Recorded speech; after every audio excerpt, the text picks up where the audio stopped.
today I would like to introduce you to my newsletter. The title is about the bees decline, and it talks about the rapid reduction in the bees population.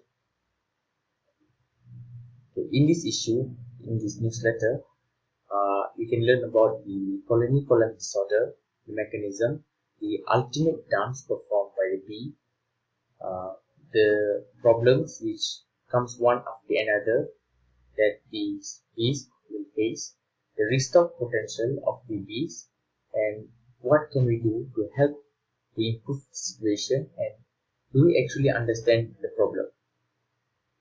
First, here we can see the colony collapse disorder, where all the bees have left the nest, leaving the queen bee. And here we will differentiate the honeybee and also the wild bees. And as you can see, the honeybees, there are 2 domesticated species and 5 wild species. But honeybee usually refers to the most popular species, Apis mellifera. For wild bees, there are 20,000 species of wild bees, but only 2 species are actually domesticated.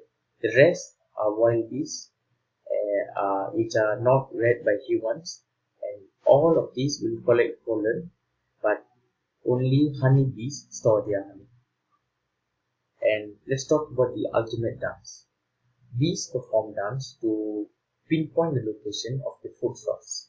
There are 2 variations in dances. One will be the round dance, another one will be the waggle dance.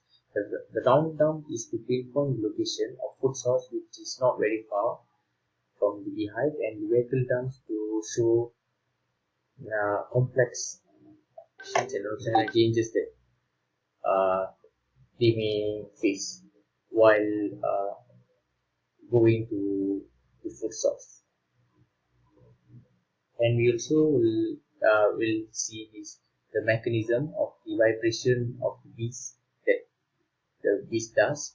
And honeybees accumulate an electric charge during flying and when their body parts are moved or rubbed together. Bees emit constant and modulated electric fields during their waggle dance.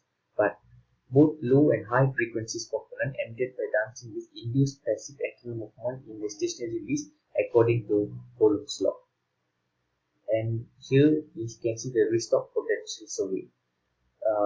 Beekeepers can tolerate up to 15% of loss. More than that, it is considered as a waste of what they are doing. In USA, we can see the restock potential is 28.1%, and it is very, very bad. Similarly to Canada, it is at a higher level, but Central Europe and New Zealand, this shows some good signs, but it is still very high, and it does reduce the income of the beekeepers. Meanwhile, in Australia, we don't have surveys yet. And here you can see the obstacle faced by the bees. For example, we have varroa mites and also the sublethal stresses, which hamper its behavior. And let's understand the problem that the bees face. Here we can differentiate between the beehives and the bee nests.